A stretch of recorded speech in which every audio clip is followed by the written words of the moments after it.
My name is Adam Karami. I'm a filmmaker, videographer. I'm also formerly incarcerated, where I did 19 years in prison from the age of 15 to 34. And I'm here today to talk to you about the Hidden Nation.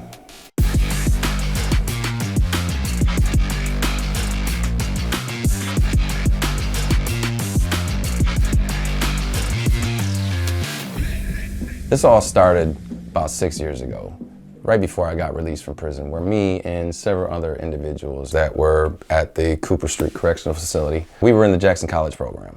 And we were all within, 6 to 9 months of being released. And one of the things that we had seen was that there was a growing number of us that actually wanted to go to college after we got out of prison. Like, we didn't want to go do a trade or go work at a warehouse. Like, we wanted to actually go to school and continue our education. Some of them wanted to go and get bachelor's or master's.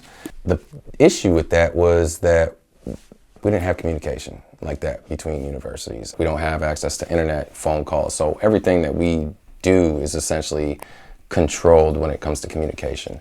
And college is one of those things today where you can't apply to college through the mail anymore. Most universities don't function through mail.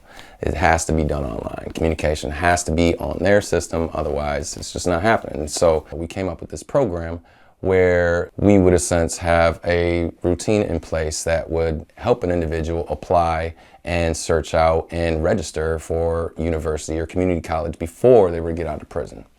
Needless to say, that didn't really go anywhere. Most of us got out, and then COVID happened. A few years later, I got approached by some faculty at Eastern while I was going to Washington Community College, and they asked me about this program. One of the things that they wanted to do was implement the same type of program, though it would be out here for people coming home from prison or people who are already out that want to go back to college. And so we did what we could, and for about a year we tested it out and had some other formerly incarcerated get into the program, but eventually it kind of floundered, too much red tape. After that happened, I left Eastern, went back to WCC to finish my digital video production degree, and my work took a different turn. Almost all of my work consisted of something that dealt with the formerly incarcerated community. One of the things that I had the opportunity to do when I was first going to school at WCC was I got invited by a youth justice fund to their first trauma retreat up in Camp Petsega. It was a 3-day retreat where it was 15 to 20 of us formerly incarcerated. And it was so strange because the moment I showed up, it was nothing but love. There was this connection that, even for me, it wasn't awkward talking to these people. It wasn't awkward coming up and handshake and dab and giving the hugs. And it was a very different experience than I'd ever experienced in my life. And the things that we would hear about just each other's stories and the different things that others are going through when it comes to, trying to start a business or getting a house or just plain old just getting a job. It came to light really fast that there was a big problem. It did something to me. The only way I could explain it was that it reinvigorated my desire to do something. Through the years, traveling and working with artists and seeing all the different things that were out there just by going out and seeing it. And it was just man, there's so much out here. With all the people that are in these organizations that I know, there were so many of them, yet they were so elusive when it came to just the average person coming out and trying to reach them or trying to find out who is in a position to help somebody like me. I don't know, I just started to ask myself why. Why are all of these organizations out here, all of these resources, but yet there's no system in place that is specifically made to guide formerly incarcerated in their reintegration? There's no Rolodex, there's no directory, there's no phone book, there's no auto call on your phone to one of these organizations. It takes looking for them or knowing somebody. If you just didn't know that person that you needed to know, you were just shit out of luck. I'll be scrolling through Instagram sometimes and I'll just see post after post from different organizations or different events that is being happening. And it's just it's on Instagram, it's cool, but it's a lot of times you'll have an individual coming out of prison where they're getting their hands on their first phone and it's given to them like they should know how to use it.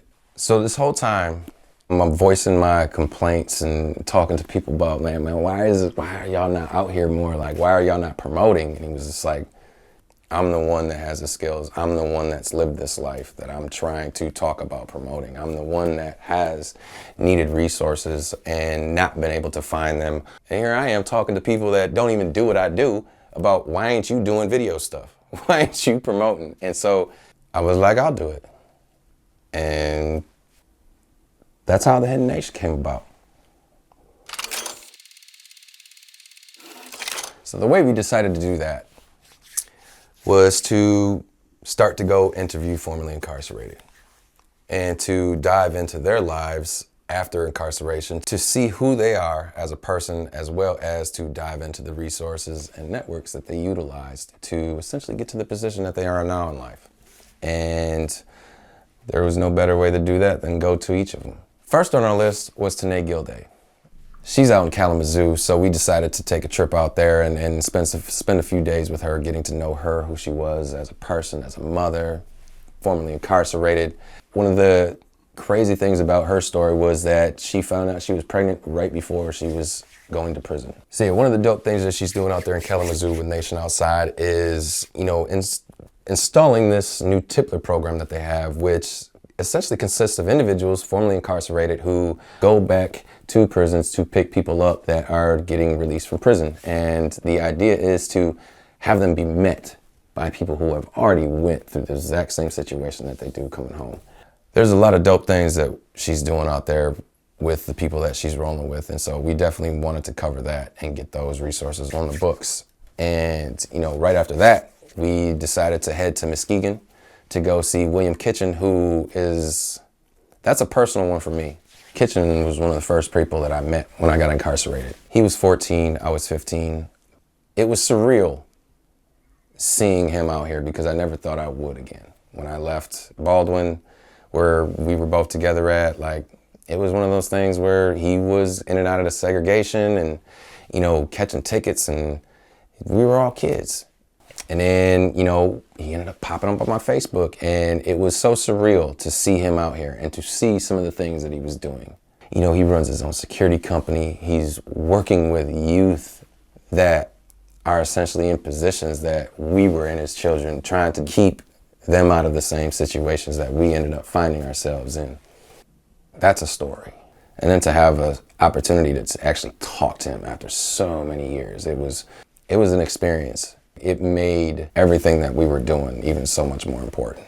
We wanted to see how he was doing that with the youth. We wanted to see what type of things that he was working with, what type of things he was teaching. And, we had some deep conversations with him. And after that, we went all the way up to Lewiston to talk to a brother of mine, Kevin Papuga, who we used to walk the yard every day talking about what we were going to be doing when we got out. And a lot of what he wanted to do, he's literally out here doing right now.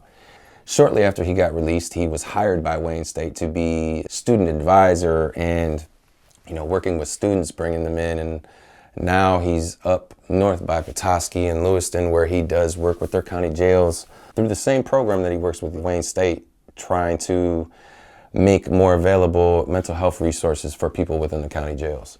So we're not done though.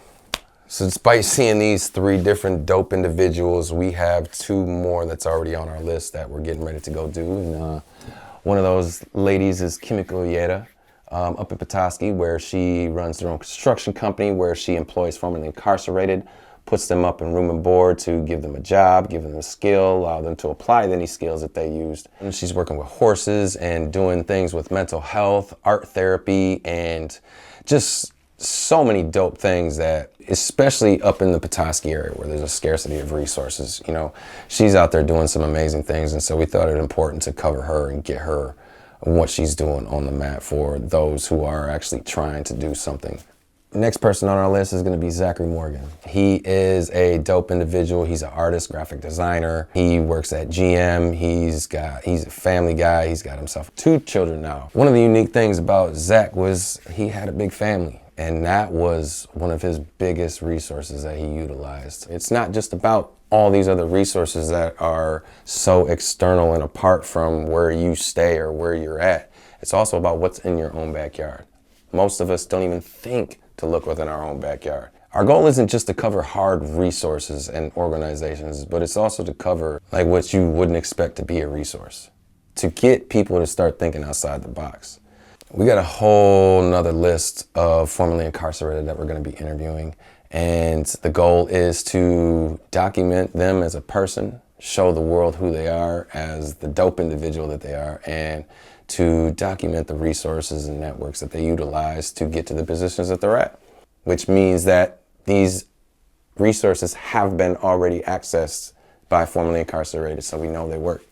To back up all this information, we're going to be reaching out to every single one of these nonprofits and organizations and resources themselves to get somebody from there to sit down with us and to break down what their organization is, what they do, where they're located, and how they can be accessed. And our goal is to bring all of that information under one umbrella, the Hidden Nation.